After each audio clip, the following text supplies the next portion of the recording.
howdy ho, and welcome to Cast That Movie! Exclamation point. Or exclamation. Is it exclamation point or exclamation mark? I can't even remember right now. Tom, what is it? It's high mark. Oh, hi, mark. It's high mark. Oh, hi, exclamation mark. All right. Well, I did not stick that landing. Hey, we're to double digits. This is episode 10. This will be 10 that we've made now. 10. Those unfamiliar and needing to acquaint yourself with the first 9. This is a podcast wherein we recast a failed cinematic movie from the past, also get a little bit of history lesson on what went wrong and what we would do were we in possession of time travel to fix said mistakes and make it not suck. But we also pick an original dream project, something that we would like to see made into a movie. It could be anything from a true life event to another different true life event. And we cast that also and kind of come up with visionaries for both projects who we each would like to see make them good, or we feel would make them good. Joining me as always is the Jack to my Diane, Tom Van Horten. So hello, Tom. Hi, everybody. I thought I'd be the Diane to your Jack, but that's okay. We'll see. I'm the more feminine one. Yeah, I had the outline of how I do it every episode, and if I would have switched them, I think it would have thrown people off. And it's okay. I can be Diane this episode. I'm comfortable with that actually. Fair Actually, enough, very sir. comfortable with that. So yeah, number 10, huh? Number 10, yes. And boy, did we bullets. pick a doozy for number 10. Yeah, those that listen to our last episode, this is our macho, our testosterone overflowing masculine macho episode of Cast That Movie, huh? Perfect guys to host it too. You two of the softest fucking dorks you've ever seen. Yeah, absolutely. No, Yeah. there's a lot actually in both these ones. So just to kind of preface, if you guys didn't listen to the last episode, we were doing Street Fighter the movie, which was a shit show. And then Joad, for the original project, we are doing what, sir? For the original project, we are basically going back to the professional wrestling well, and we are doing the life and times of Randy Macho Man Savage. So a little bit different era than the last. We did the Montreal Screwjob last time around, and this time we are going a little bit further back to kind of the when pro wrestling really hit its peak, the Macho Man, Hulk Hogan era, and so basically a story about his life and tragic end. So that should be interesting. I'm not as big of a wrestling nerd as you. I'm pretty. I mean, I was a fan in the day, certainly, but I am not overly familiar with the entirety of the Macho Man saga. So I'm looking forward to hearing that from you and your extensive research that you always do. Yeah, it's going to be an interesting, depressing story, bro. Just going to tell you that right now. Yep. Well, I'm looking forward to that. We also have games, a game Yes. that we'll be playing, that we have been playing the last couple episodes. Another top 3. We'll save. Well, no, we won't. Fuck it. We'll tell you what it is right now. We're doing our top 3 favorite dicks. Yes. I'm gonna leave that right there. So top 3 favorite dicks. Yep, that'll be the game coming up later in the show. So you're not gonna want to miss that. I'm not gonna elaborate on that whatsoever. But any takeaways from the last episode? Any corrections? Anything of that nature that you would like to address? I will just address a few things. First of all, we got really great feedback on our on the Jingle All the Way, especially got a lot of feedback on people were really interested that and people had no idea about the unknown Oliver Stone. Planet of the Apes, which I think was the big takeaway for people on that one, honestly. They were just enthralled by that. The other thing I'll bring up is that when it came to Theranos, once again with these things, and when I do these research, we were given a limited amount of time on it. Yes, there was some things I didn't touch upon. No, I don't feel like extrapolating on them because it's so much. I mean, if we were to really do it, and I think we talked a little bit about this, and if we didn't, I apologize. I think it would make a better limited run series than like a 2-hour movie, just based upon everything that occurred. There was just so much there. So what I did is I glossed over some of the stuff. Sure.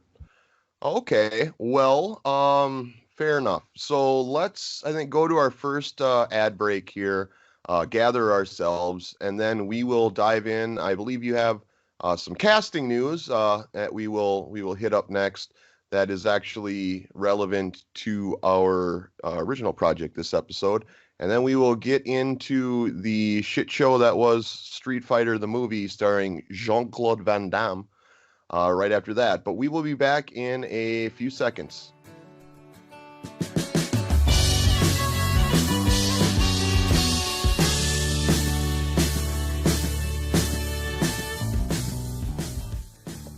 Quarantine flab got you down? I've been in the danger zone. If binging pizza and binging Netflix has your summer bod looking less than stellar, it's time to come on back to Swole Body's Gym in Santa Monica for our reopening Shredathon. You can't let anyone walk all over you, or everybody will walk all over you. Maintain a 6-foot distance from your fellow gym members as you work on restoring the hiss in your twin pythons. Oh, yeah? Rules? Well, rules are made to be broken, and your neck could be broken. Join now for the introductory rate of only $274 a month and watch as that spare tire burns away into a chiseled slab of man muscle. I've been loving music all my life. That's Swole Body's Gym in Santa Monica, where gains get got. The place, the whole world, Jupiter, Saturn, Venus, or anywhere else is waiting for to reopen. Have faith that fate will find you, and may you rain like falling stars on clear December days. And welcome back to Cast That Movie! So let's get into some casting news, shall we? I kind of teased it before, but our casting news is got a direct correlation to our original project. Tom, what is our casting news for this episode? Well, we have an update to a project, a Netflix project that's kind of been in limbo for going on almost 2 years, which is the Hulk Hogan biopic. So there's only a couple names attached to this right now, which is Chris Hemsworth. Chris Hemsworth is going to play Hulk Hogan. Now, before we even discuss how we feel about it, I want to say we didn't discuss this ahead of time, but certainly we're not casting Chris Hemsworth as our Hulk Hogan, right? I mean... Correct. Okay, fair I enough. didn't, at least. You may have, I did not. No. I did not. I like Chris Hemsworth and all, but I did not. Go ahead, though. Go ahead. I know he's one of your favorite. Well, there hasn't been a lot of updates on this, but Chris Hemsworth has been on this since February of 2019. And in April of this year, the project's been working on since like 2018, 2019. They got Chris Hemsworth on. Well, now who's working on it is Todd Phillips, who just got done with The Joker. And Eric Bischoff is also attached to the writing for it. So now Chris said, look, I haven't read the script yet.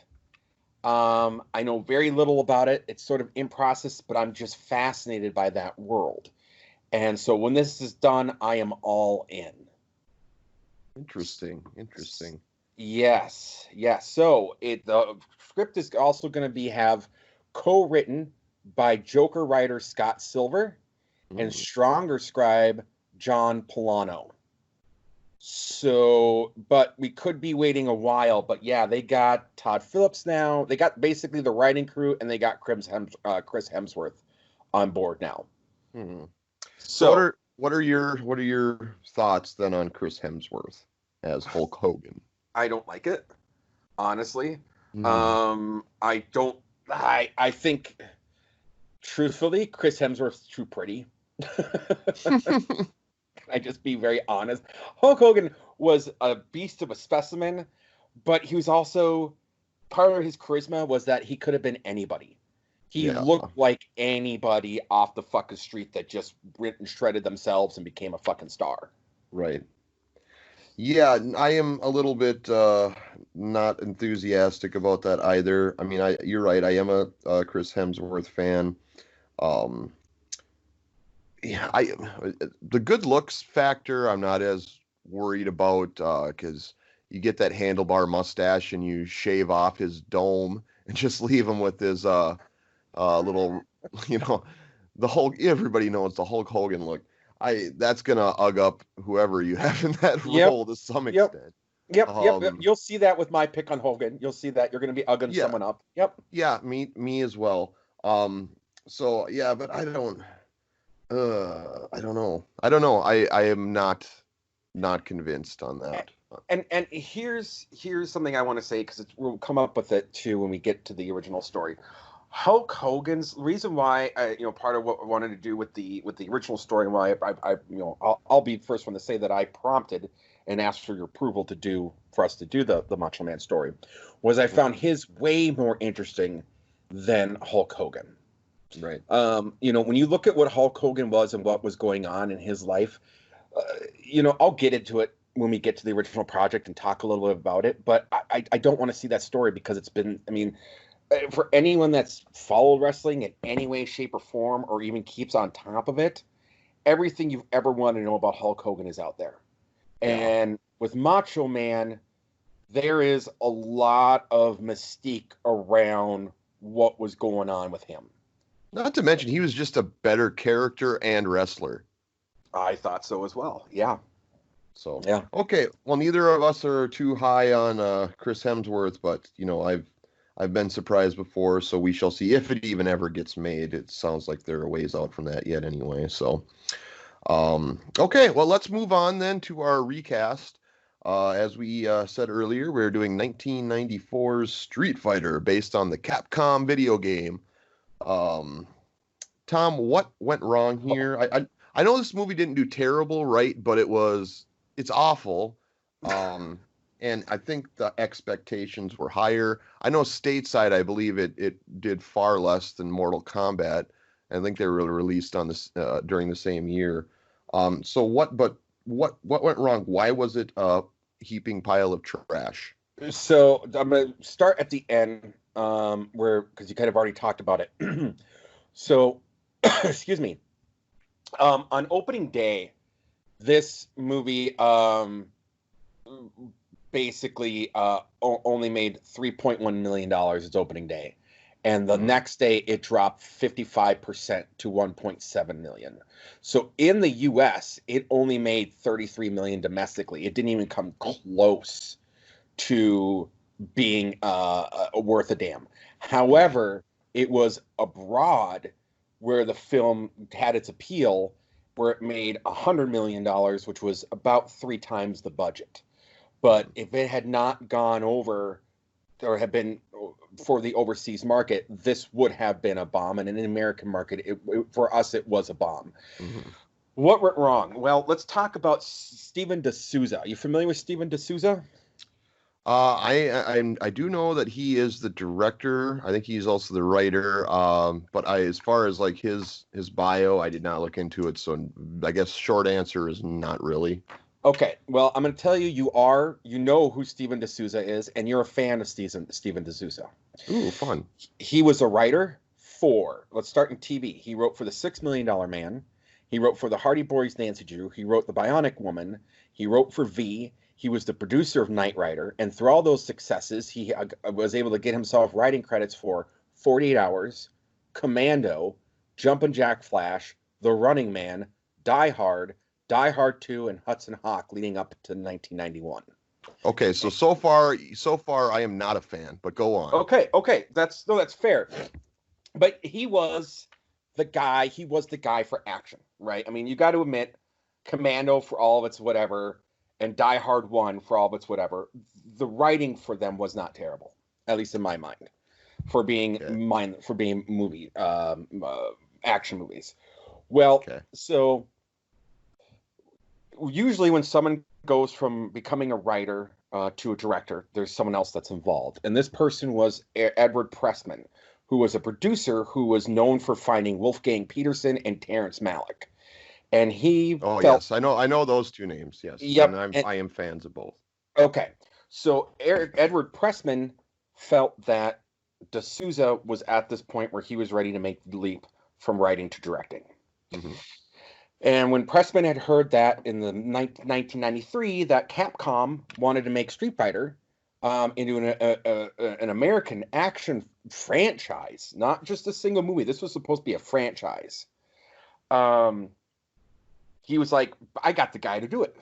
And so Pressman pitched it and said, I'm going to have the guy that did Die Hard and Running Man and all this stuff. And Capcom was all about it because the one thing that Capcom didn't want, which it should have been, was a tournament movie. They wanted what they got, which was Guile. This was all from the very beginning, who was a side character in the video game, who'd be a wisecracking G.I. Joe type, according to Capcom, and would be going on a global conflict to fight Bison, who's the villain of the comic, or of the video game. Mm-hmm. And Capcom right away said, we want Jean-Claude Van Damme, the muscles from Brussels, to be the American hero. So the blue-eyed, blonde-haired American hero. That was all in. So then, of course, Raul Julia's name came up because he had clout. For whatever reason, Raul Julia was going to be this character, and then they wanted all the other characters from the video game. And D'Souza right away said, we can't do that. And he came up with a really wonderful analogy. He said, name me the 7 dwarves. And no one in the pitch could name all 7 of the 7 dwarves. And he said, there's a reason for 7 dwarves. There's a reason for 7 wonders of the world. There's a reason why it's the Magnificent 7, which is a remake of the Japanese movie, The Samurai, the 7 Samurai. 7 is a number of characters an audience can keep in their head. So they agreed to this and said, you know what, that's a really good point. Cut it down to 7 characters. And D'Souza was like, okay, I'll direct this. I'm in. I'll do it. So between getting Raul Julia and Jean-Claude Van Damme for their $33 million budget, they'd already blown like $18 million. There wasn't a lot left for the budget. So D'Souza brought in specialty actors, comedians, former bodybuilders, and even at going after mid-level talent that he knew he was going to have to do this, he was having a hard time getting people. He was on the flight to Australia, which they filmed at several different locations, and they still hadn't found Cammy, who was a kind of a throwaway character in the video game, but was going to be the main female lead in the movie, who later he found Kylie Minogue literally on a magazine in the plane, and when he landed in Australia, he called her, and she agreed to be in the movie. So they were just, for whatever reason, people did not want to be a part of this movie. I will. Can I jump in here? Yes, absolutely. You had referenced Raul Julia. And this is something I did know. He at the time had already been diagnosed with the stomach cancer that ended up taking his life. And he did this movie, Street Fighter, for his kids. He wanted to leave a movie for them to watch. Yes. Which it sucks it had to be this, but so that's how they got Raul Julia to join, because yes, his talent was way above anything this could have ever been. But yes, go on. Well, and we'll get to that part too, because I'm going to talk. I did pull up information on that and what that was like. So then Studio Capcom interference started happening, Capcom, once they got what they wanted and got D'Souza and everyone to agree, started pulling rank and saying, you should bring back this character. We really want this character in the movie. Till they were back up to 15 characters. And in a call with D'Souza, he remembers talking with the writers and running the math. 90 minutes divided by 15 characters was about 6 minutes per character. And he remembers laughing maniacally, knowing right then and there this was gonna go downhill. He knew right then and there that this was gonna be a problem. So they started adding rules. Each new character meant the film needed to be edited, rewritten. New draft meant new budgets. They were weeks away, and they still hadn't decided on who was going to be Ken and Ryu. And the guy that was originally who was Ken turned it down. And then his son said, "You got to do it at Street Fighter." So then he did it. And he said, the actor, played by Damian Chapa, said, quote, "I was just flabbergasted. Raul Julia's in it. He's an actor's actor. It must be an amazing movie." So, and the guy that ended up playing Ryu didn't even know it was a video game. And so they did all these things. So Capcom decides then, too, that they want a Japanese actor named Kenya Sawada, who is a very famous Japanese actor, and had played had Ryu-like character in Japanese commercials. And they're like, we need him for the Japanese market. And so, he's like, they wanted him to be Ryu. And he's like, he doesn't speak English. I can't make him Ryu. So he created this whole nother character, which was the Captain Sawada. And his parts had to be dubbed and editing by another actor because he couldn't speak English, which becomes a problem also with Jean-Claude Van Damme, which we'll get into. So all these things are going on. And then they're going to film. They're filming in Bangkok. They're filming in Australia. They had to film in Vancouver. I'll get to all that as well. So because it was Australian, the Australians Actor Guild's like, well, if you're going to film here, you got to have somebody. And so that's why he hadn't casted the Cammy role yet. So that's why he was on the plane to Australia when he came across her in People's Magazine and said, fine, hire her. She's in. So that's how Kylie Minogue got in the movie, was just a frustrated D'Souza on a plane, on like a 16-hour plane from Australia, figuring out who from Australia he was going to put in her. So they all get there. They all get together, and they meet for the first time in Bangkok. That's where they're originally going to film. They were going to go to Bangkok, then finish in Australia. Okay? That was the plan. A guy comes in during the meal. They meet at this dinner at this Chayo Playa River, and herds of assistants are beckoning a frail dude to the table. No one recognizes him. And then he introduces himself to D'Souza as Raul Julia. And one of the other actors said he was half his size that he was in Addams Family. He was unrecognizable from 4 feet away because he had just undergone the surgery for the stomach cancer. And the production crew hadn't been notified of his condition before he arrived. They had no idea that this was going. Nobody had any idea that Raul Julia had just had this surgery done and was super fucking frail. So D'Souza right away said, I can't film him up close, and we need to fatten him up. We literally said, he looked ghastly, quote, we needed to fatten him up. So they had to postpone the way that they were going to do the shooting and the fighting and the action scenes, which fucked up the stunt coordination for the movie because they were trying to get Raul Julia back into position, so they're filming other things. There was a point where, for one of the fight scenes, they were only given an hour to rehearse their choreography before they're put in front. So that's why it's shot and filmed the way that it is.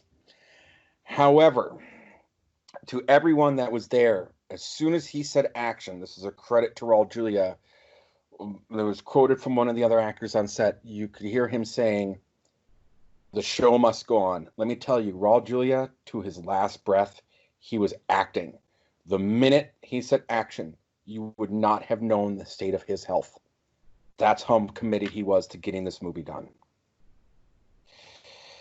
Well, this is all going on. There is chaos, not unlike what we dealt with the island of Dr. Moreau. Okay? A crew member required medical attention for getting skin irritation caused by contact with the water from one of the rivers. He was never brought back on set. A line producer suffered a heart attack. He was never back on set. Another producer who was in charge of the film's completion bond was driving on the wrong side of the road because he wasn't used to the roadways and collided with a bus. He never fucking came back. Meanwhile, you have all these bodybuilders. You have all these testosterone-ridden guys with American money in Bangkok. Needless to say, these guys were in love with the massage parlors and were not showing up to set. Everyone was fucking Bangkok whores, dude. And they were losing weight and gaining weight from the heat and from being malnourished, not being accustomed from the food. They said, in one scene, someone looked 5 to 10 pounds heavier or lighter than the next, depending on what they ate and what they had done that day. A member, one of the actors, was busted when they went to Australia for possession of steroids and they had to replace him. Dude, this thing was a mess. Well, we hadn't even gotten to motherfucking Jean-Claude Van Damme. All right? Jean-Claude Van Damme was so fucked up at this point in his life that Jean-Claude Van Damme himself says he doesn't remember making the movie. He was on so much blow and would just hang out in his trailer. And, there'd be shots that he'd be at 7 o'clock and he'd be hungover and fucked up from partying the night before with Kylie Minogue. He admitted years later that he had an extramarital affair with her constantly while this was being filmed. He's like, of course I was going to do it. Have you seen her? And so they wouldn't show up on set till like 1 o'clock in the afternoon because they're in this trailer all night and all morning doing blow and fucking. So it was just a disaster. And you had Raul Julia, who's fucking dying and trying to make this movie done. Then Capcom comes to them and says, by the way, we have a toy line set up with Hasbro, and they want to sell this toy tank, so put that toy tank in the movie. And they're going, what the fuck are we doing here? Well, they couldn't get it all done in Bangkok. So then they went to Australia, which is where, then they tried to finish up in Australia. They were, because of the newcomers that had to replace the veterans for all those producers that got injured in Bangkok, they were way behind time. They're doing crunch. The guy that was in charge of the second unit team, who was Persini, who was a guy that was a really well known in the 80s being an action choreographer, was like, fuck this noise. I'm going to half-ass this shit because fuck D'Souza. They were fighting constantly back and forth to the point where when the movie came out, there were special moves like from the video game that didn't get put in because unbeknownst to D'Souza, when the second unit was doing the filming for the fight scenes, he said, that's not realistic. We're not putting that in, and would change fights. Well, you don't think it can get any worse, right? This is a shit show, right, Joad? Yeah. What's that? Oh my God, yes. Very much a shit show. Okay. Well, November of 1994, a little more than the release of the movie, D'Souza sends a cut to the MPAA for a rating. Well, on November 7th, 37-year-old Keith Ledger walked into a former middle school in Ohio and shot and killed a custodian, and 4 others were wounded. Because of the backlash, the MPAA gave Street Fighter an R rating. And he said, I shot this to be PG-13, and now I have to make it softer. When he came back with the final cut, it was given a G rating. And in order to make it PG, they added the line from Jean-Claude Van Damme where he says, "I'm too old for this shit." That bumped it up from the G to the PG-13. The final bit was, turns out Jean-Claude Van Damme isn't very good with English. And there's many times where they had to reshoot scenes, so they had to go to Vancouver for reshoots because in the first two locations, he said his lines wrong. Because he was supposedly reading his lines with his wife when really he was fucking Kylie Minogue. And that, my friend, is the short and sweet of the, I don't know how many pages of notes, 14 pages of notes that I currently have on this fucking movie. It would require a lot of blow to do that much of a deep dive research. Wow. Well, that explains what we ended up watching. Yeah. I'm not surprised there was that much turmoil, and I mean, it looked like a movie that a video game company would try to, push product into. Yeah. Okay. Well, let's. Upon digesting all of that, let's talk about what we would do different if we could go back in time. And, obviously we would have to get Capcom off our backs, I think would be the number one goal to try to correct this mess. But let's start with who would be the visionary. It sounds like this dude's hands were tied from the get-go. So it's hard to fault him. It's hard to fault anybody involved except maybe JCVD. But let's start with that. Who would you have steer this ship on the correct course instead of where it ended up? So for me, right away, I would have made this a tournament movie, right? Mm-hmm. I would. Okay. So this is why we talked about who we were going to put in it. Why I picked Ken, Ryu, Chun-Li, Bison, and then we picked Guile because we have to replace Guile, obviously. Mm-hmm. But Ken and Ryu are really the mainstays, and Ryu especially is the main character for fucking Street Fighter. Has been forever, ever, ever, ever, ever, right? So in my visionary, in my world, there's the way that I would kind of like this to go would be this director's 1994 film as well, which was Surviving the Game, if you're familiar with that. With Ice-T and John C. McGinley, where they are basically hunting. It's one of those hunting humans for sport movies. Sure. Yes, I'm not familiar with it, but yeah, it's a genre that is interesting. It is a genre that is interesting. This director also did Juice, Demon Knight, Bulletproof, Blind Faith, Bones. Has directed episodes of Law and Order. Has done The Wire, Third Watch, ER, Lincoln Heights, Dexter, The Walking Dead, Bosch, House of Cards. I am picking Ernest R. Dickerson. Never heard of him, but that's definitely a great resume. So I went in a very different direction. So here's my thought on Street Fighter and basically 90s action movies in general is 1994, they didn't know how to make like an epic action movie like something. I would say, even I thought Mortal Kombat was much better than Street Fighter. But even that, looking back, is quite cheesy. I don't think you can escape.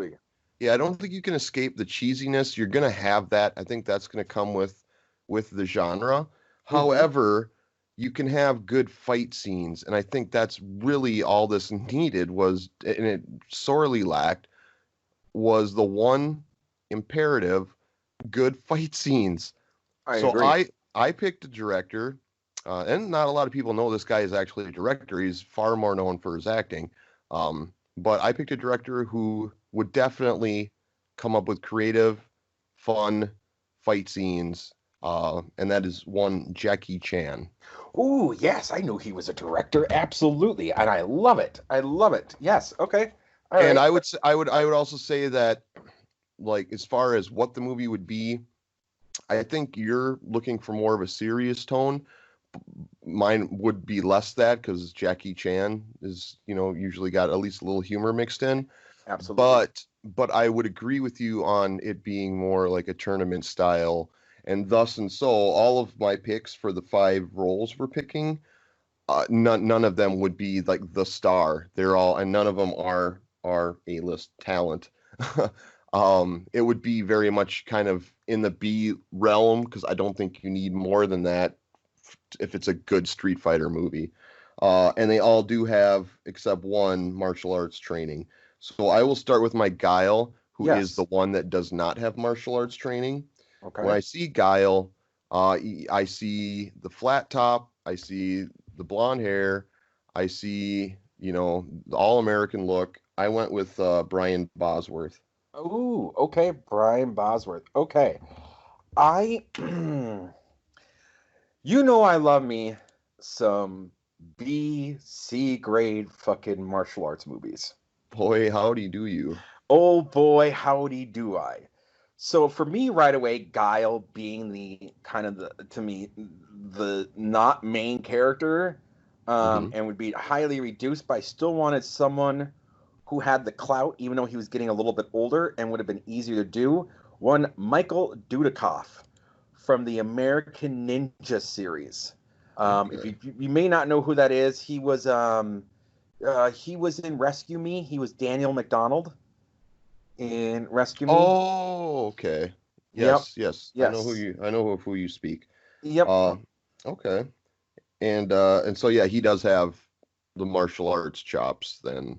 He's got a man. American Ninja is not exactly top grade fucking martial arts. All right, let's put it that way. All right, but he would have the wherewithal of knowing how to be an actor for that particular skill set. Yes. Okay. Well, let's move on to Bison then, the big bad. Mhm. Who would be your Bison? So, I don't think Raul Julia was actually a bad choice. It was just bad timing, right? Sure. Sure. By the end of the movie, he was in a giant mechanical suit because he couldn't really move, so they were moving him around in the suit. Hmm. However, there's another guy, B grade, that I love, and I think could have been a great Bison, could have been a villain with some presence. Rudger fucking Hauer. Interesting. I went kind of in a similar-ish direction, although my Bison uh, does have some martial arts ability. I guess I don't know Rutger Hauer's backstory well enough to know if he ever trained in martial arts, but I'm going to assume not. I'm going to Uh, assume no. um, so I wanted somebody, again, going kind of campy, B grade like you are, so we're kind of swimming in the same pond here. But I went with Martin Cove from the Karate Kid movies. Yes, Martin Cove. I can definitely see that. That is a very similar well. And yeah, and for though it's the bad sensei, I can't remember offhand what his name was, and I didn't write it down. But John he's Priest. Kreese. He's Kreese. Yes, Kreese from the Karate Kid movies. Yes. Um, so and then for Chun-Li, I think will be the next one. I went Yep. with somebody, and this is another hindsight pick. We kind of give ourselves a little bit of a. I mean, she was acting at the time. She had just started acting a Mm-hmm. couple of years prior, but has nowhere near a big enough name.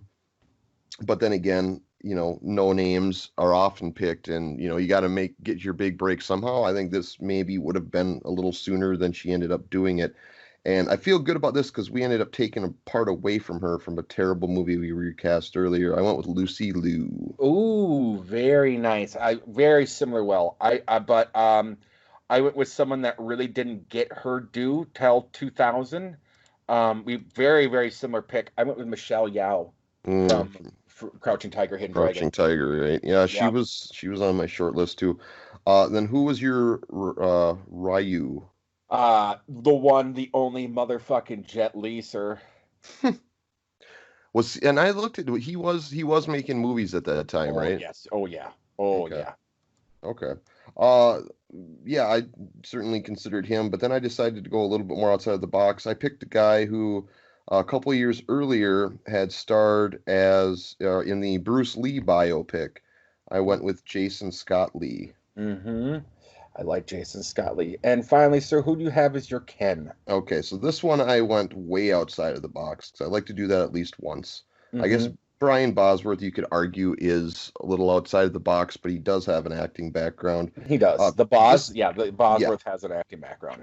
this guy, I'm not quite sure. I didn't look into it deep enough, but I don't know that I'd have had the Ken role need somebody with a lot of acting chops, but I would want them to have martial arts skills, which it might surprise a lot of people that this guy's a black belt in karate.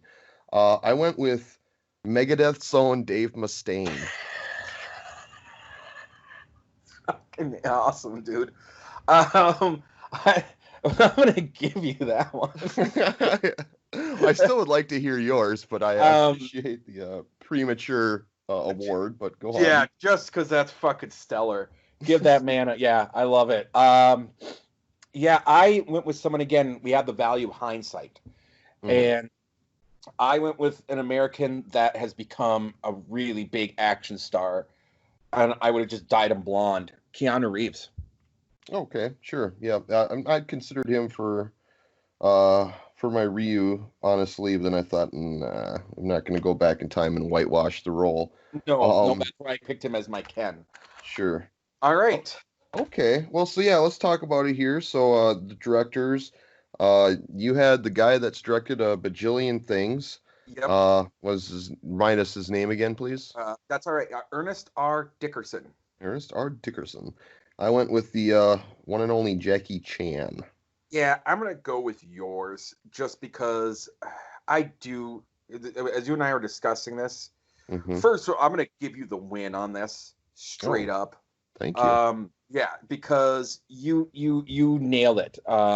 You went in a direction I was trying to fix it, and you went in a direction which was, you know what, Jackie Chan could have, and those people involved could have made this awesome. Mm. So, absolutely, Jackie Chan is the director for Street Fighter, hands Okay. down. And then I had Brian Bosworth as my Guile. Okay. Versus Michael Dudikoff, dude. Have Michael you Dudikoff. seen Stone Cold? How many Brian Steve Austin? No, the movie Stone Cold, the 1991 Brian the Bosworth movie Stone Cold. I'm No, gonna tell you. I wasn't planning on defending this one too hard, just to Okay. save you having to. I mean, honestly, if we're going with the being able to actually do martial arts thing, even if the guy isn't great at it, he's certainly better than Brian Bosworth. I'll give you. I was gonna give you this one. It went off looks, honestly. Absolutely. I'm just gonna say, do yourself a favor. It's on Amazon. Watch the riff tracks of Stone Cold, which was Brian Bosworth's first movie, where he plays a dual role of Joe Huff and John Stone, where he plays an undercover cop going as a biker, and it's Brian Bosworth infiltrating a biker gang, dude. No. No, I will never watch that. Favor to myself or not. Yeah. Okay. Then my point is, yes, I could have put I think a cartoon cardboard cutout, and I would have beaten your Brian Bosworth. That's how much I feel about the boss, dude. All right, fair enough. Bison, I got good old Marty Cove. Mm-hmm. And I got Rutger Hauer. Yeah. I'm gonna. God. I like them both. I'm really torn on this. I'd watch either one of them play the role. Mm-hmm. I'll give you this one because I'll bring back Rutger Hauer for another one. Saving him for some. Yeah, you don't really want to spend Rutger Hauer on this role. No, I really. Martin Cove, it's perfect. Yeah, because I can't think of any other role we'd ever even think of putting him in. Mm-hmm. Um, Absolutely. So Chun-Li, then I had Lucy Liu, you had Michelle Yeoh. I don't know how we don't just say that's a push because That is absolutely a push. It's the same Yeah. fucking bill. Yeah, they're 100%. they're both capable. They both have the look. Yeah, They're both talented. I don't see one being better than the other. I Uh, don't. Ryu, I got the Jason Scott Lee, um, and I have Jet Li. Jet Li. Oh, that's a tough one. Because Jet Li would be good, but here's the thing: he's the only one with real martial arts in the entire fucking movie. So is he being wasted for the role? You know what I mean? You mean know, in your movie? I'm just saying. I'm looking at both. I'm kind of looking at both movies, right? Mm-hmm. And I'm going. Jet Li is like out of everyone's caliber of all these movies. I mean, Right. we're going with Martin Kove as your Bison, and in our movie Ryu, Jet Li versus Marty Kove. I don't think so, dude. I don't think I want to see that. All right. Well, I'll take the win on that one Yeah, then. take the win on that, dude. Take the And win on that. we've already established that you're giving me Dave Mustaine as Ken. Yeah, I'm giving you Dave Mustaine. Jesus, dude, that's Yeah. brilliant. That was another blacker dick card. I know. Yeah, I knew it as soon as I absolutely. thought or saw it. I'm like, oh my god, Dave Mustaine's a black belt in karate and I believe taekwondo as well. He's got 2 Yeah. black belts, dude. Yeah, Just absolutely. get him enough acting ability. I mean, a little more than Howie Long in that terrible John Travolta movie. You know, just slightly more than that, and you're fine. Oh God, brilliant, dude. All right, well that's Street Fighter. I say we take a break and we come back and we got our we're gonna play our game. We're gonna each reveal our top 3 dicks. Top 3 dick. Hang on, let me get my pants off for the game. Yep, you're gonna definitely want it for our top 3 dicks. All right, we'll be back here in a minute to cast that movie.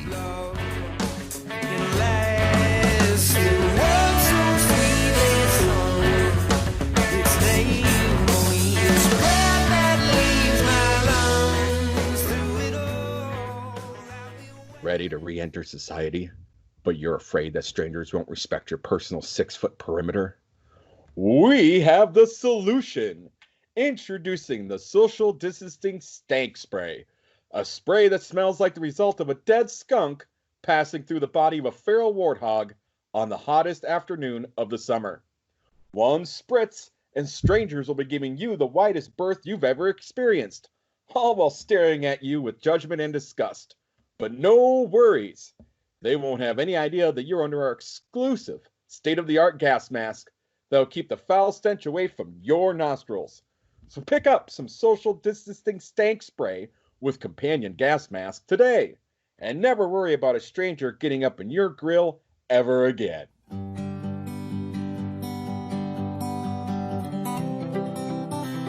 Damn, I look into the stars this night. Come to crystallize our city. All right, and welcome back to Guess That Movie. Tom, it's game time. Game time. As I teased earlier, we are going to be listing our top 3 dicks. And what I mean by that is we are going to be listing our top 3 actors named Richard, Rick, or Dick.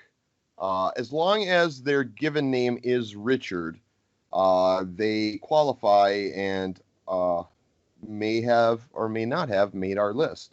Why don't we start with you, Tom? Give me, who's your number 3 dick? My number 3 dick on the board is Richard Dawson. Ooh. Remind everybody, who is Richard Dawson? Richard Dawson was made famous from The Family Feud, but was also on Hogan's Heroes and was in, I believe it was Running Man with Arnold Schwarzenegger. Yeah. He had a varied career, no doubt about it. Storied career. Storied. Good pick. Solid choice. My number 3 is the one and only Richard Dreyfuss. I know he's not for everybody, but I am a Richard Dreyfuss fan. And I don't think I need to give his filmography, because I think pretty much everybody who would be listening to this knows who Richard Dreyfuss is. So yes, Richard Dreyfuss, my number three. Number three. Number two. Number two, I went with a Richard that is a Richard. And that is Richard Dean Anderson. Oh, he's quite the Richard, that guy. MacGyver. I've told this story to you for years, Joad, so I just want to let the listeners in on this story, if you don't mind. No, I don't. I just, as long as we don't get sued by Richard Dean Anderson for, slander? Slander. Well, it's not slander because it's a true story. Buddy of mine worked with another buddy of his whose parents owned a ski resort out in Colorado. And Richard Dean Anderson, MacGyver himself, came to stay. And while they're on the ski lift, going from one part of it to the next, one of the guys stopped the ski lift, and Richard Dean Anderson was like, "What the fuck's going on?" And the dude that was in it with him said, "I don't know, but here's a paperclip, a rubber band, and a toothpick. You're going to need to fix it." Richard Dean Anderson lost his shit. We left, had nothing, would never come back to that place, and the parents fired their own son and my buddy from that fucking resort. He is quite the Richard. And I have a story I've never told you about that guy. I used to work for Meyer Tile Marketing, which doesn't exist now.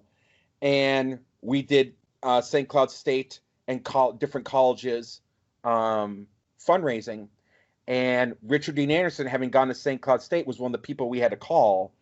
And we'd always get his handler or his agent, and he would slam the phone on us and tell us to never call him again, and we would just keep him in the dialer.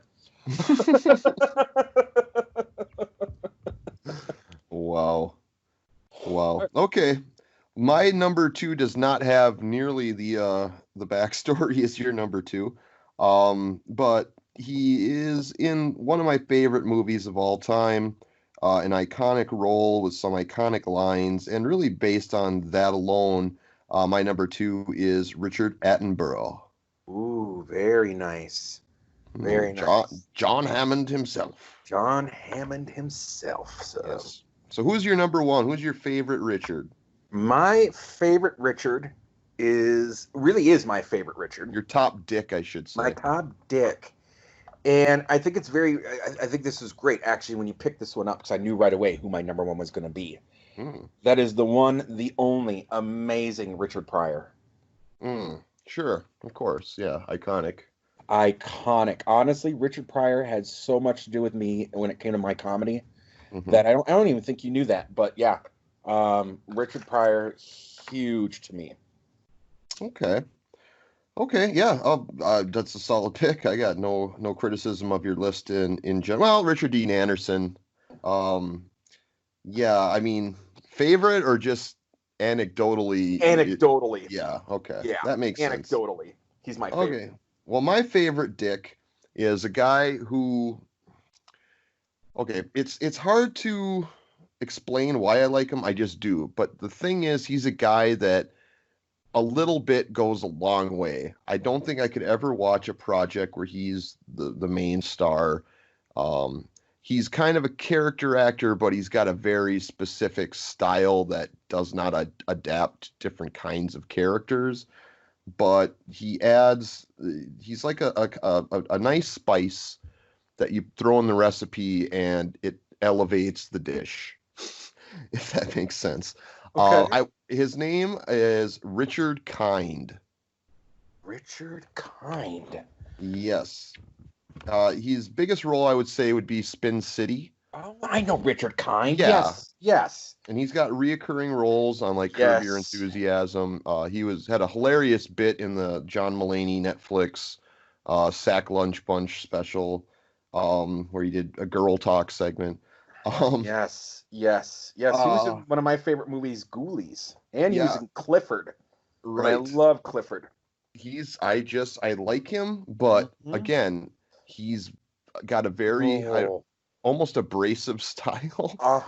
Yes. He's like a spice that has a kick. You don't want to add too much, or it makes the dish inedible.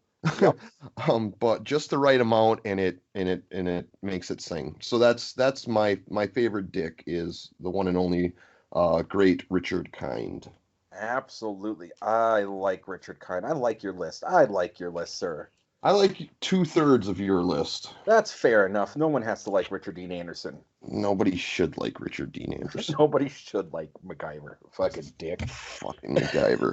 Okay, MacGyver. I prefer MacGruber. MacGruber.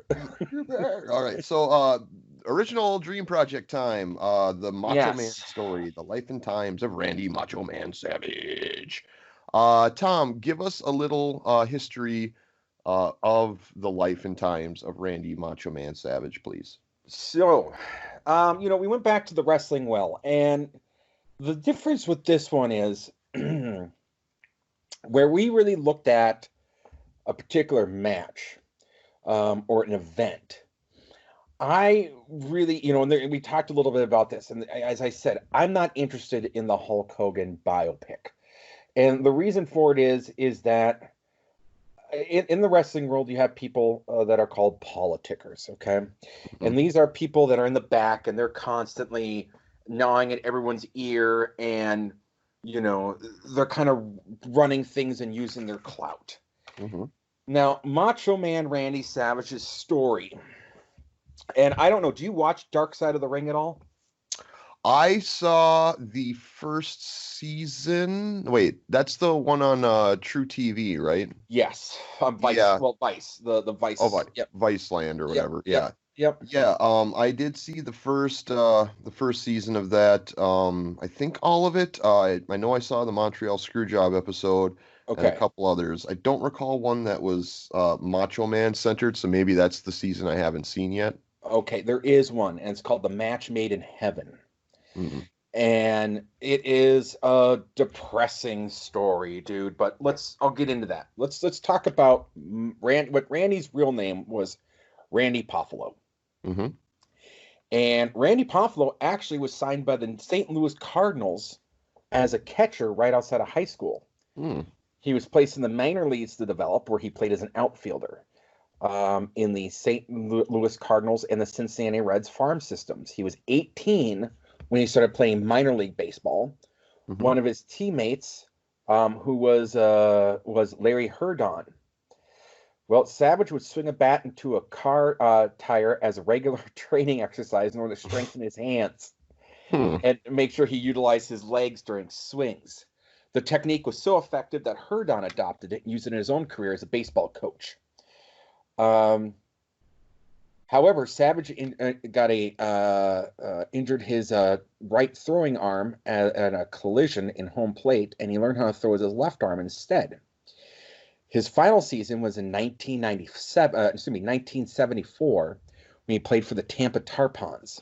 He played 289 games in 4 minor league seasons, batting 2.45. 2.245. Yeah, 0.25. I'm sorry, 245 batting it's average. 254. It's 254. 254 batting average. That's 16, not terrible. With 16 home runs and 129 RBIs. And it's RBI. Runs batted in. Yeah, runs batted in. Sorry. All right. No, you're fine. So how did he get to wrestling? Well, he first broke into wrestling in 1973 during the fall and winter of the baseball offseason. His first wrestling character was the Spider. And was kind of and was a spider gonna get you. The spider gonna get you. And it was similar to Spider-Man. He later took the name Randy Savage at the suggestion of his longtime friend and trainer, Terry the Goose Stevens. And he was booked by Ole Anderson, who's still in the goddamn business, who said that the name Poffo didn't fit someone who wrestled like a savage. So the Macho Man name came after his mother read a Reader's Digest article predicting that the phrase Macho Man would become the next big term in the 70s. So was this pre or post Village People? Oh, that's a great question. I don't know. 1973 was that? That'd be pre. Yeah, that'd probably be pre. So he eventually decided that he liked wrestling more than baseball and became a full-time wrestler working with his brother and father. And it wasn't until then he started working for some other promotions. He eventually got into the WWF, and most people know him. Okay. So Savage's first appearance was on Tuesday Night Titans, and it featured several managers: Bobby Heenan, Jimmy Hart, Classy Freddie Blassie, all wanting to get Savage to be with them, and he declines their offer and brings up Miss Elizabeth. Mm.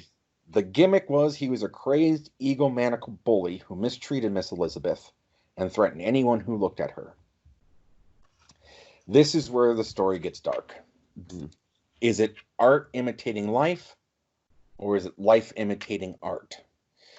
Macho Man and Miss Elizabeth she was a TV announcer, and they fell in love and got married only after 6 months of being together.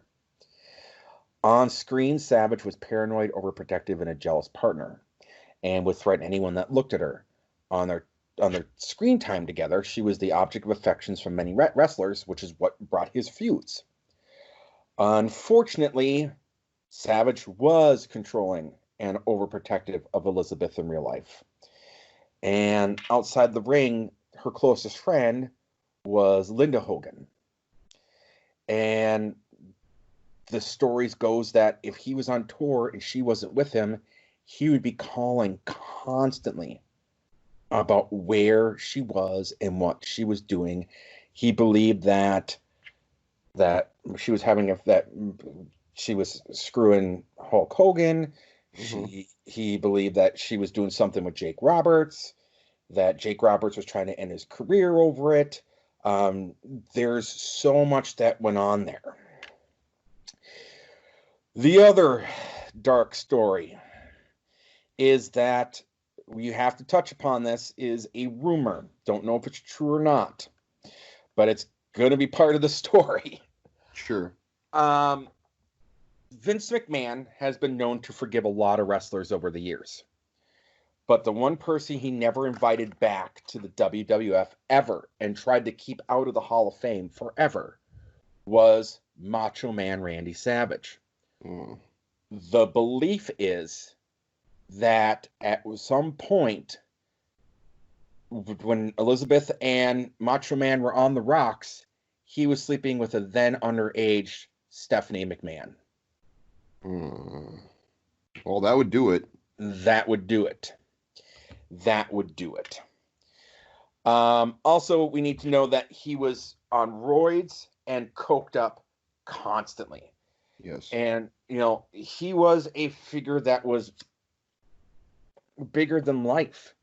And what people think the appeal of him was that even though he was a dick to Miss Elizabeth, he was faithful. And in the 70s and 80s, that was the push that everyone was giving him. Mm. Well, that's what made Macho Man like, well, he's a dick, but God, he's this and blah, blah, blah. And if you remember, he was heel and was mean to her and then was with Miss Sherry, which is why we're booking Miss Sherry. And then he came back. They had like a rocky moment with Miss Elizabeth, and they had a fake wedding. They had an on-screen wedding, I should say, even though they'd already been married for years prior. Well, when she left Macho Man, she was eventually having an affair with another wrestler who was Lex Luger. Mm-hmm. And Lex Luger had his own family. And Lex Luger left his wife and his family, and she left Macho Man. And in Elizabeth's story, it gets really depressing because Lex Luger was also abusive to her. As is brought up, there was a time where she had to file, or she had charges and dropped them because she had bruises and cuts and shit all over her. Mm-hmm. She ended up ODing, and had gotten into this drug lifestyle, and in large quantities that some of these 300-pound wrestlers would take. She was matching them on the pill popping and the drinking, and ended up passing away at Lex Luger's house. Macho Man would never forgive Lex Luger for that. He never did. He did end up marrying a woman by the name of Barbara Lynn, who was in 2000, I think it was in 2003, who was actually a high school sweetheart of his that he kept in touch with over the years. Macho Man's life, he went on to become a rapper, which I would love to see that done as his rap album. And he eventually suffered a heart attack, crashing his vehicle into a tree and passing away. He left no children. So that is the long and short of the Macho Man story. Sure. There is tons and tons and tons and tons of anecdotal stories that could be thrown in there. But the reason why I wanted to do this one is because pro wrestling to me is a tragic career and industry. And I think no one's story exemplifies that the most than a guy who appeared to have it all and actually had nothing. And I think that's why I want to see this made into a movie. That's understandable. Now, I will say, as you were describing this, like a bell went off or whatever. And yes, I did see that Dark Side of the Ring, because all the events, I just, for some reason, I don't know why, but at the time when you asked me, I didn't think I had, but I realized quickly that I had because of the Lex Luger thing and Elizabeth's drug problem and how she ended up dying and all these affairs. Yeah, it's a downer. It's a downer, man. It's a downer. So I'll start then with my director, visionary, blah, blah, blah.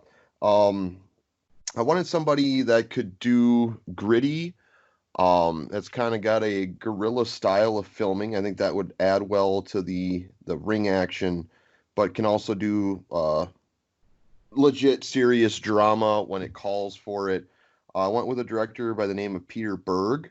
Okay. Best known probably for Friday Night Lights. Oh, yes. Lone Survivor. A couple of the films, The Kingdom, I believe, another one he made. So that's kind of his MO as far as his style, and it just, to me, feels like a style that could capture the story and the chaos quite well.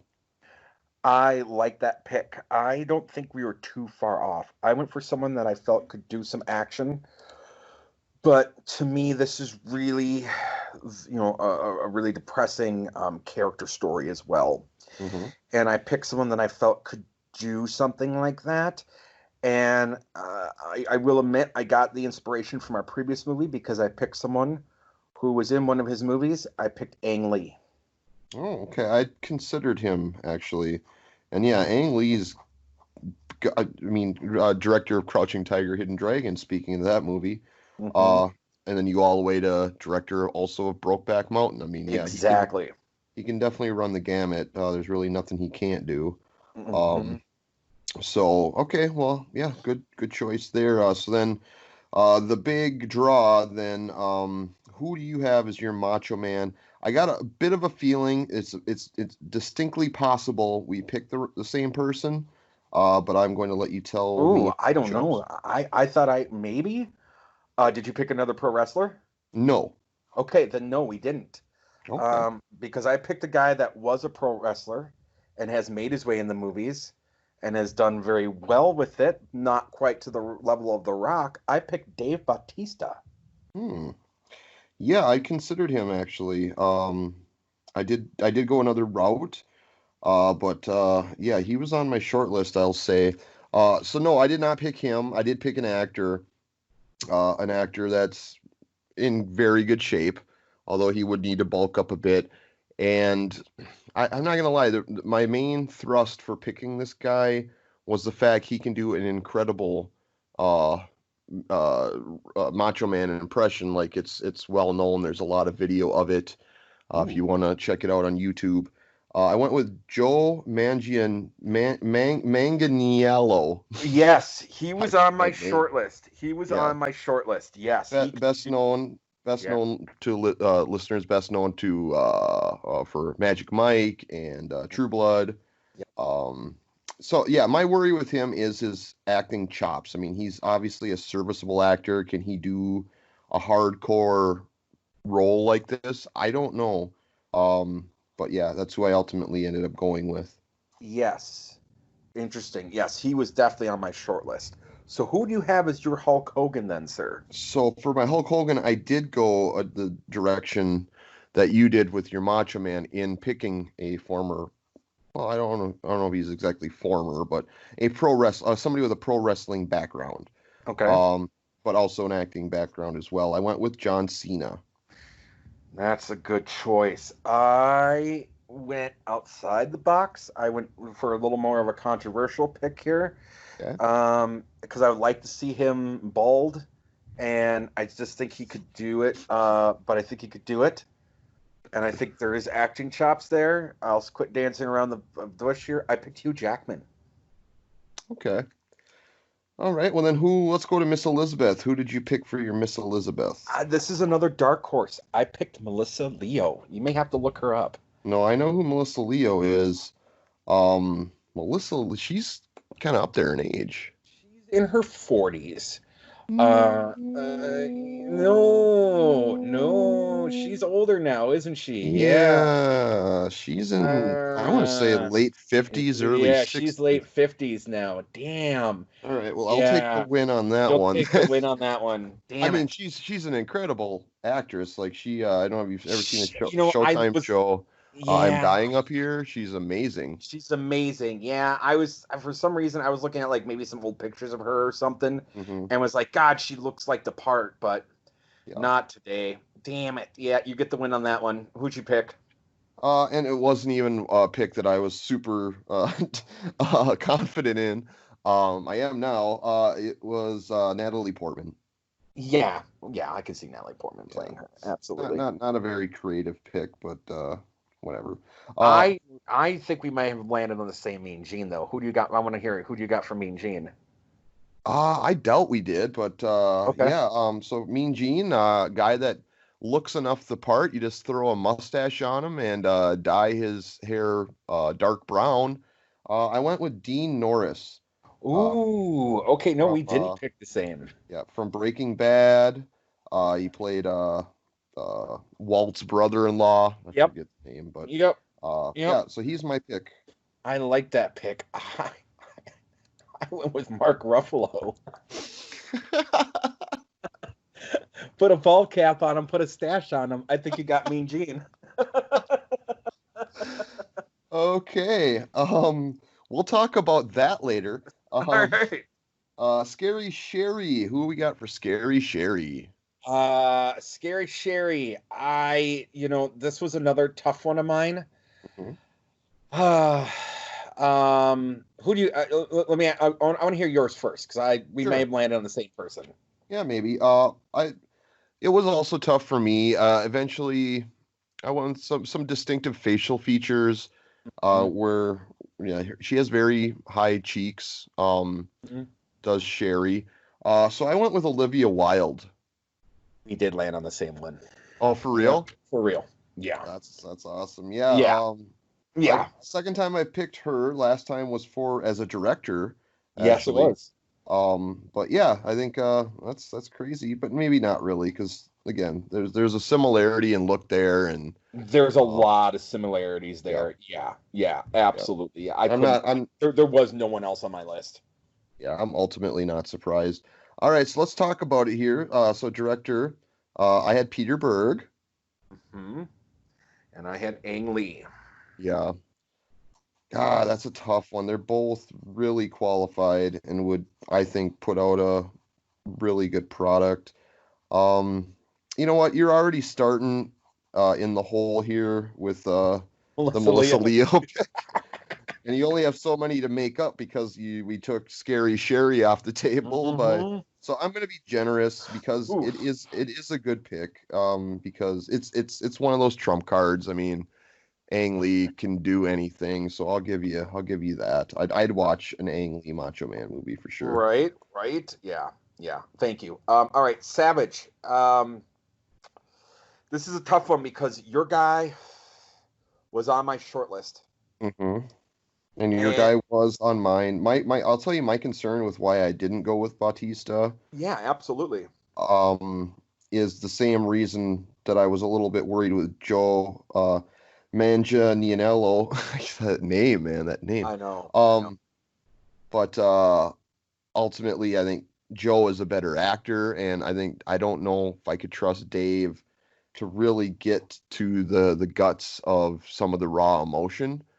He do the anger fine, but you need more than anger to round out the character. And I know he's getting better as an actor, but he is something that's this intense, and would potentially, if you got Ang Lee directing, it's gonna automatically be like award season, like contender type stuff. That's where I decided to go with somebody who's got more pedigree. And I'm gonna tell you the reason why I didn't go with ultimately why I went with Dave and not with Joe. Let's call him Joe. Let's just call him Joe. Was because Joe is actually the name that's being tossed around for Randy Savage in the Hulk Hogan biopic. Oh, for real? For real. Yes. That's the person that is like they're saying is probably going to get the Randy Savage role. So I wanted to go against the grain on that one as I was doing research for this. So I'm going to give you it because he's probably is going to end up being Randy Savage. It's interesting. Like they must have saw the same YouTube clips that I saw. Yeah, must have. That's interesting. Although that's going to be a side character in the Hulk Hogan. Correct. Biopic, but okay, fair enough. So then, speaking of Hulk Hogan, let's discuss our choices there. I went with John Cena, of course. Yep. And I went with Hugh Jackman, and I'm going to say we should go with Hugh. Hugh's a better actor, especially again with Ang Lee. If it is going to be award season, I would trust Hugh Jackman over Cena. You're using my argument against me now. I am using your argument. Dude, did you see Cock Blockers? It wasn't good. No, fair enough. I'll give you. I can't use the argument and then like reject it the very next pick. So that's fair. Yeah, that's fine. We'll go with Hugh Jackman there.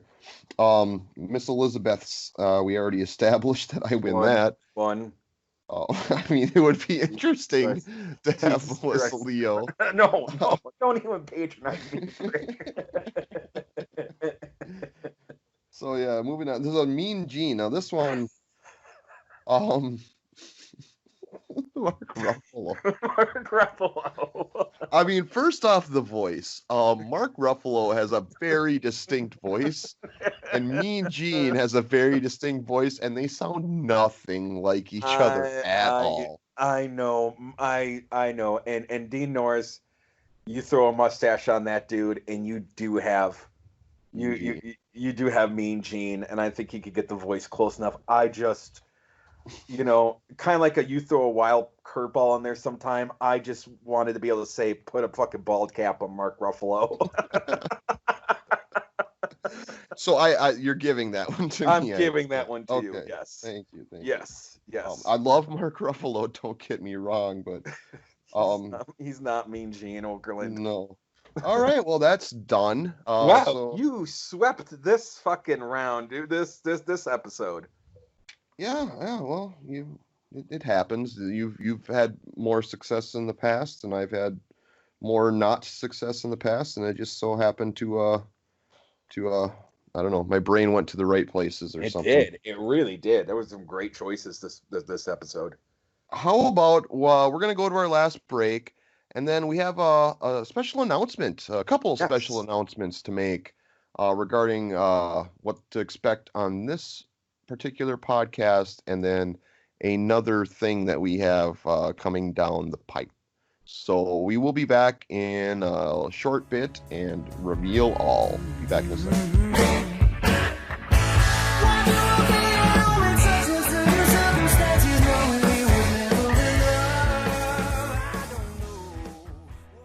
What's the point of hiring celebrity lookalikes to come to your party when no one buys the ruse?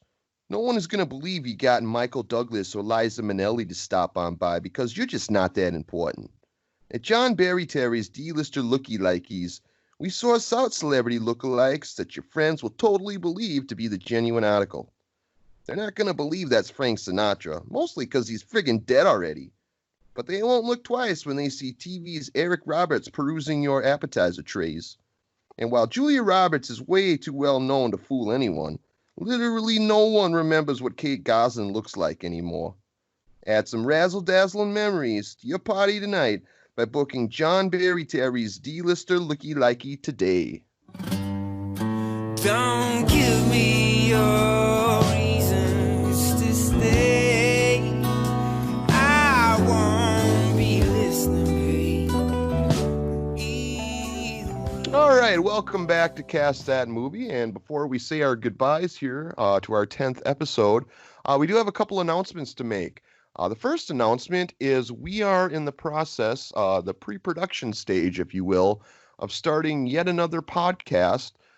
This one dedicated to The Office, the television show The Office, the U.S. version. We are doing this in concert with Joseph Fremming, who you do podcasts with, the Twin Peaks podcast. What is it? You want to give the full title to that again? Yes, it is a podcast above a convenience store talking Twin Peaks. Yes, so obviously look that up, and if you're at the Jodown .blog, it's there's a page there where you can check that out for all your Twin Peaks fanatics.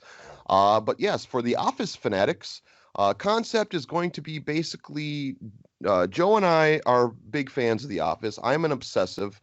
I've seen it all the way through at least 20 to 25 times. And some episodes probably upwards of 50 to 60 times. So I'm very familiar. Each episode, we're going to go through one episode, talk about it. And Tom has never watched it. Correct. I have seen one or two episodes for like 5 minutes on TV. That's about it. Just little bits and pieces here and there. Little bits and pieces. I really know nothing about it. Right. So that's going to be interesting. So we're going to get your take as you watch The Office for the first time. Episode by episode, we'll discuss what happens, some themes that we notice, and we'll get Tom's noobish reaction to, learning or getting to know the characters and all that. It's going to be a very interesting, fun experiment, and we are looking forward to starting that in the next couple weeks, which brings me to the second announcement. Being that next episode, I will be off to start getting this other podcast, the Office podcast, off the ground and start working out the kinks, putting that together. So we are going to have another retrospective episode where you and Joe is going to be coming back in my place, and you guys are going to talk about past episodes of this podcast and kind of dig a little deeper, and he's going to give his reactions to some of our picks. So that should be fun, huh? Yeah, I'm really looking forward to that. Yeah, we'll do another retrospective, which is great because I wanted to do a retrospective about every 5 episodes or so. So this just works out perfectly. All right. So that's what we got on the docket here at Cast That Movie.